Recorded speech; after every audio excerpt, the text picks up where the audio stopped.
이 시간 본문 앞에서는 아버지 다윗 왕의 뒤를 이어서 왕이 된 솔로몬이 반역을 일으켰던 주동자 아도니아를 먼저 처형하고, 이어서 아도니아 곁에서 반역을 도왔던 제사장 아비아달을 파면해서 추방하고, 또 군대 장관 요압을 처형하는 내용을 보았었습니다.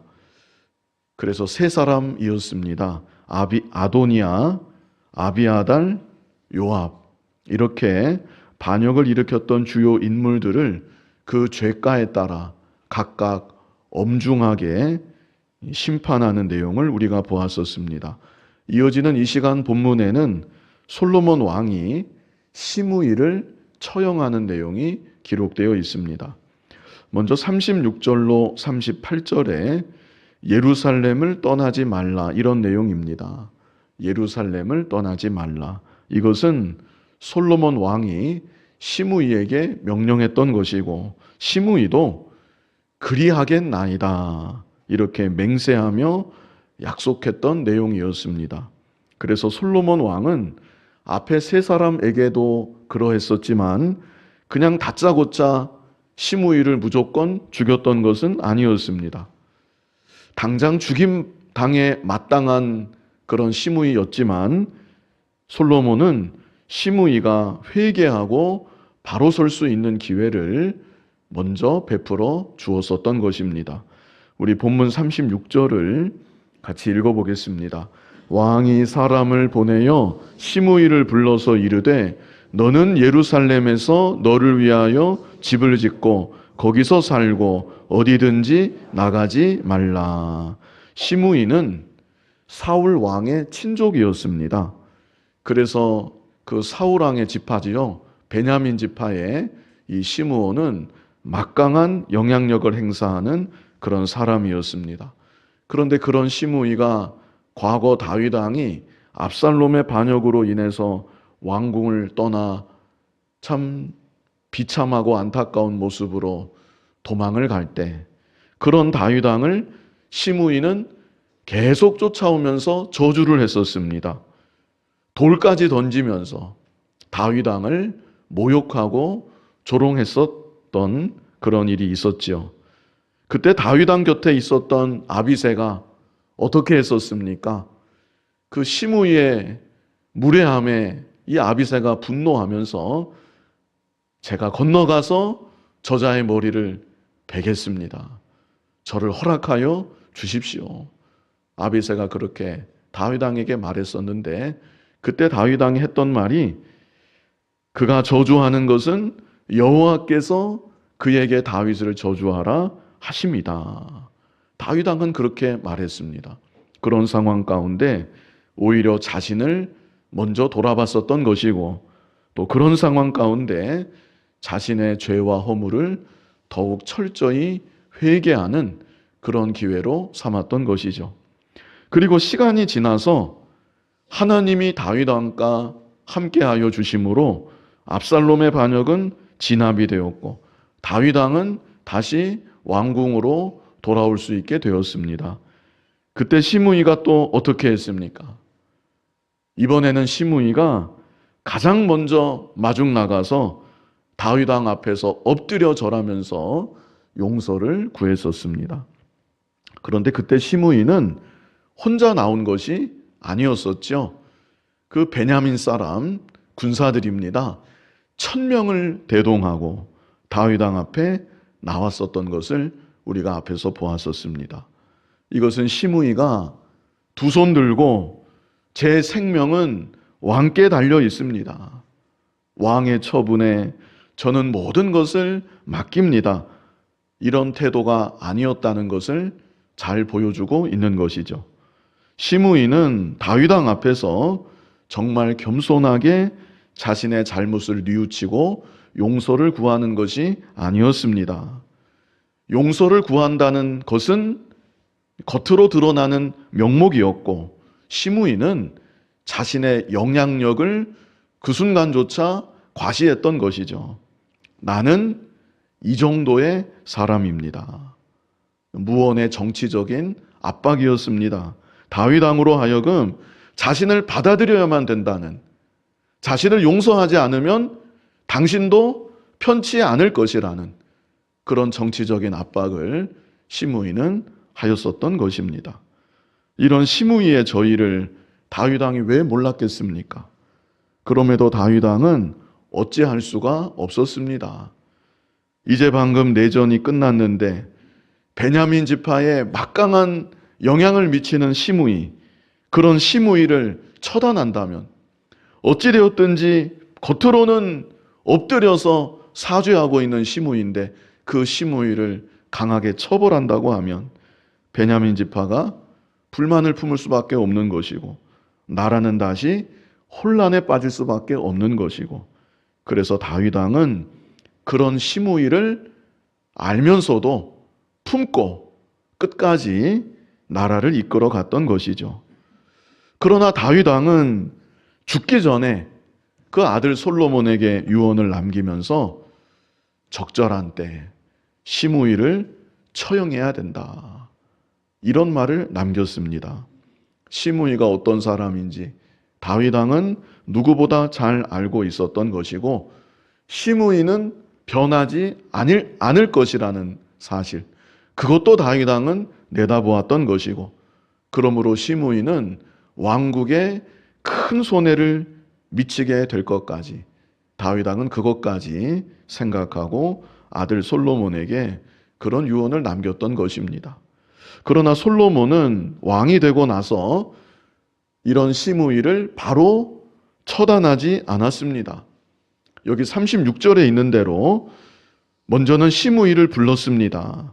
그리고 말하기를 너는 예루살렘에서 너를 위하여 집을 짓고 거기서 살고 어디든지 나가지 말라.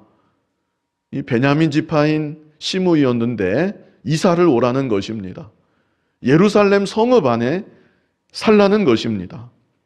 예루살렘 성읍은 이 당시 왕궁이 있는 그런 성읍이었죠. 이것은 다르게 말하면 너 다른 데 가지 말고 이 성읍 안에 머물러 있어야 한다.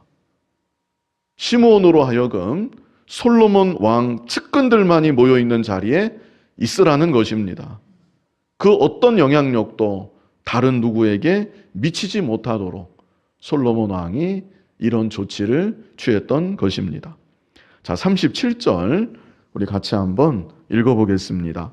너는 분명히 알라. 네가 나가서 기드론 시내를 건너는 날에는 반드시 죽임을 당하리니 내 피가 내 머리로 돌아가리라. 예루살렘 성읍을 벗어나면 시므이는 안 됩니다.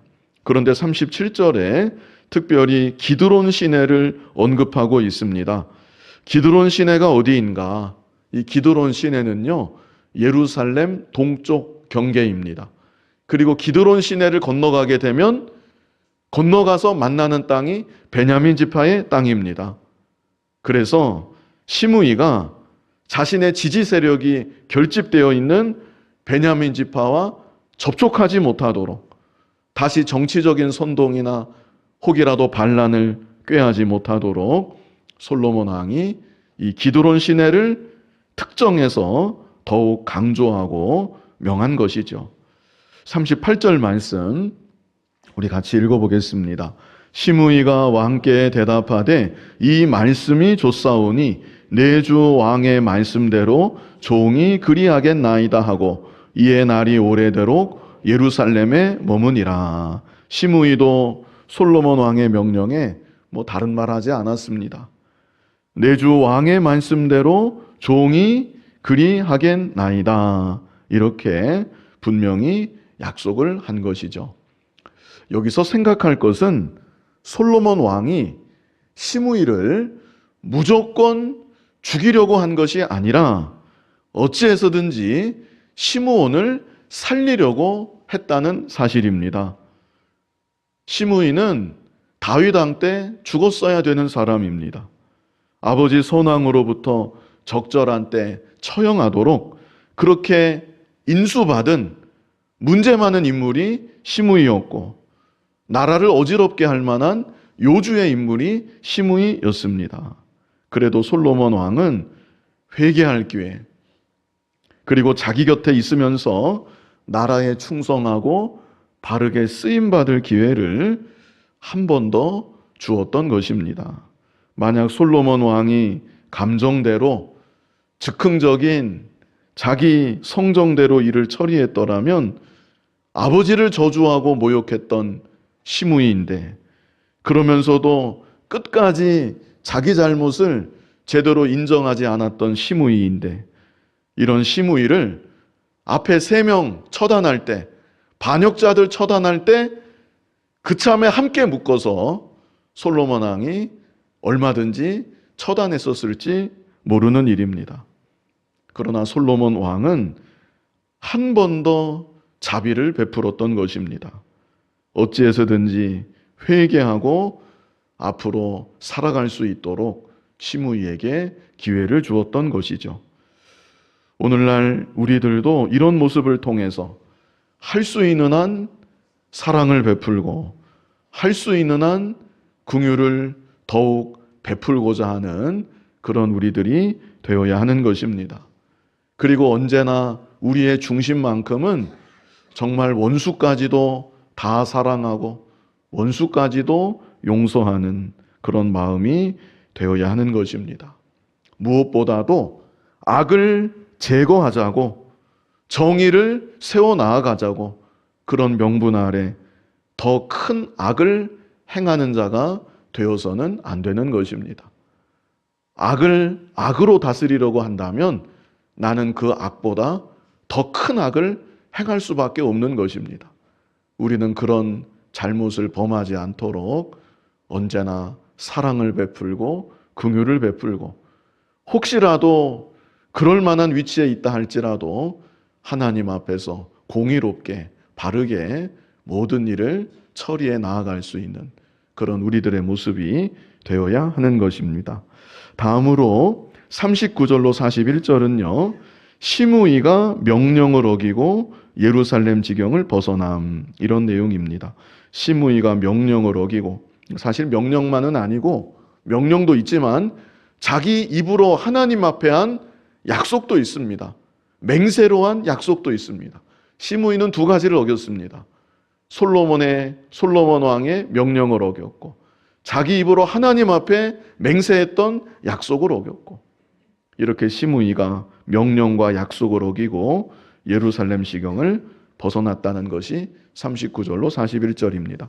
우리 39절 같이 읽어보겠습니다. 3년 후에 시므이의 2종이 가드왕 마아가의 아들 아기스에게로 도망하여 간지라. 어떤 사람이 시므이에게 말하여 이르되 당신의 종이 가드에 있나이다. 몇 년이 지났습니까? 3년이 지났습니다. 3년 동안 시므이는 그래도 예루살렘 지경 안에 잘 머물러 있었습니다. 이 3년이란 기간까지는 이 시므이의 마음속에 솔로몬 왕의 엄정한 명령이 각인되어 있었다고 우리가 생각할 수 있겠습니다. 또 자기 입으로 했던 맹세로 했던 그 약속, 그것도 마음에 잘 기억하고 간직하고 그대로 지켜 나아갔던 것이죠. 그러나 시간이 점점 흘러감에 따라 시므이는 솔로몬 왕의 엄정한 명령을 차츰차츰 희미하게, 마음속에서 희미하게 여기게 되었던 것입니다. 자기 스스로도 맹세했는데, 하나님 앞에 맹세하며 약속했는데 그 서약했던 바도 차츰차츰 마음속에 희미해지고 말았던 것입니다. 우리들도 그렇죠. 정말로 강한 마음으로 결단했다 할지라도 시간이 가다 보면 그때의 그 마음 잊혀지고 차츰차츰 식어지고 희미해지는 그런 일이 우리에게도 얼마든지 있을 수가 있습니다. 시므이가 그랬습니다. 그리고 마침 점점 그런 분위기가 무르익을 즈음에 사건이 하나 터집니다. 어떤 사건이 터졌는가? 시므이의 2종이 여기 보시면 가드왕 마아가의 아들 아기스에게로 도망했다, 이렇게 말씀하고 있는데요. 블레셋 땅입니다. 블레셋 땅. 가드는요, 블레셋의 5대 성읍 중 하나입니다. 이 적지인 블레셋 땅 가드로 솔로몬 왕의 두 종이 도망을 친 것이죠. 솔로몬 왕이 아니라 시므이의 두 종이 도망을 친 것입니다. 시므이가 어떻게 해야 되겠습니까? 어떻게 해야 되지요? 어떻게 합니까? 그냥 가만히 있어야지. 솔로몬 왕의 명령이 있는데, 자신도 맹세한 바가 있는데, 시므이는 이런 일이 일어났지만 예루살렘 성읍 안에 계속 머물러 있어야 되는 것입니다. 정 마음이 답답하다면, 이 시므이가 유력한 인물이었는데 자기 수하에 있는 누군가를 내보낼 수 있었을 것입니다. 그것도 아니라면 솔로몬 왕에게 이런 상황을 말할 수 있죠. 우리 집안에 지금 이런 일이 일어났습니다. 어떻게 처리해야 되겠습니까? 솔로몬 왕에게 이런 사정을 말씀드리고 여쭈어 볼 수 있는 것이죠. 만약 그랬다면 솔로몬 왕이 적절한 대책을 마련해 주었을 것입니다. 그런데 시므이는 그렇게 하지 않았습니다. 우리 40절 같이 읽어보겠습니다. 시므이가 그 종을 찾으려고 일어나 그의 나귀의 안장을 지우고 가드로 가서 아기스에게 나아가 그의 종을 가드에서 데려왔더니, 여기 40절에서 시므이의 어떤 면이 느껴지시나요?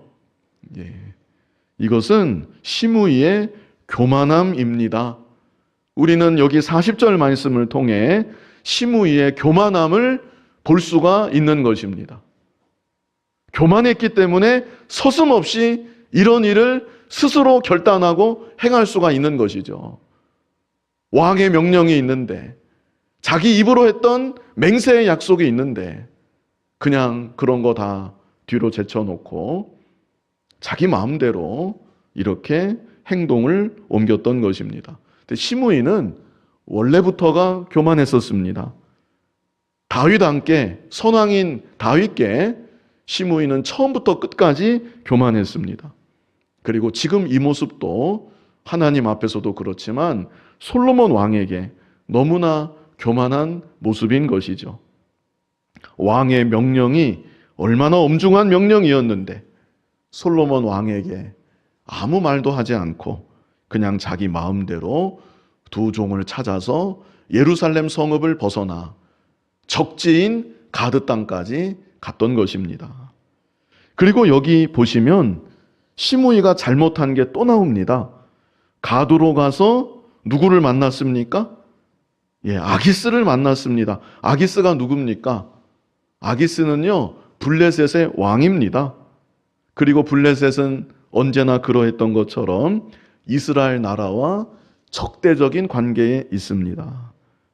그래서 시므이의 두 종들도 우리가 이리로 도망가면 못 쫓아오겠지, 아마 그런 심사로 이 적지인 블레셋 땅으로 도망을 갔던 것 같은데, 시므이는 자기가 직접 적지로 넘어가서 그곳의 왕 아기스까지 만나고 무슨 대화를 어떻게 했는지는 모르지만 자기의 두 종을 기어이 찾아서 돌아온 것입니다. 정도를 많이 넘어간 것이죠. 예루살렘 성읍의 경계를 벗어난 것 자체가 그것이 명령 위반, 약속 위반인데, 거기다가 이 시므이는 아기스 왕까지 만난 것이고 자기 마음대로 만나고, 이것도 역시 큰 문제가 아닐 수 없습니다. 시므이는 여전히 교만하고 여전히 자신의 잘못을 뉘우치지 않았다는 것이고, 앞으로도 이런 시므이는 어떤 중대한 잘못을 저지를지 알 수 없는 사람이라는 것을 자기 스스로 이 행동을 통해 보여주고 있는 것입니다. 41절 우리 같이 한번 읽어보겠습니다. 시므이가 예루살렘에서부터 가드에 갔다가 돌아온 일을 어떤 사람이 솔로몬에게 말한지라. 솔로몬 왕의 귀에 이런 소식이 안 들어갈 리가 없지요. 이게 얼마나 중대한 사안인데 즉시로 솔로몬 왕에게도 보고가 들어간 것입니다. 이제 42절로 46절 솔로몬 왕이 시므이를 처형함, 이런 내용입니다. 우리 42절을 같이 읽어보겠습니다. 왕이 사람을 보내어 시므이를 불러서 이르되 내가 너에게 여호와를 두고 맹세하게 하고 경고하여 이르기를 너는 분명히 알라 네가 밖으로 나가서 어디든지 가는 날에는 죽임을 당하리라 하지 아니하였느냐. 너도 내게 말하기를 내가 들은 말씀이 좋으니다 하였거늘. 솔로몬 왕이 상기시키는 것이죠. 이제 처단을 내리기 전에 이렇게 하지 않았었느냐, 분명하게 과거의 일을 상기시킵니다. 솔로몬 왕 자신이 분명히 이런 명령을 내린 바 있었고 시므이 스스로도 그 명령을 받을 때 그 마음으로, 좋은 마음으로 받았었고 자기 입으로도 맹세하며 약속까지 했다는 것, 솔로몬 왕이 분명하게 다시 짚어준 것입니다. 그리고 나서 이제 책망을 합니다. 43절 같이 읽어보겠습니다. 네가 어찌하여 여호와를 두고 한 맹세와 내가 내게 이른 명령을 지키지 아니하였느냐. 어찌하여 이렇게 하였느냐. 솔로몬 왕이 책망을 하고요.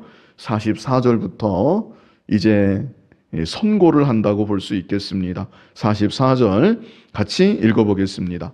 왕이 또 시므이에게 이르되 네가 네 마음으로 아는 모든 악 곧 내 아버지에게 행한 바를 네가 스스로 아나니 여호와께서 내 악을 내 머리로 돌려보내시리라.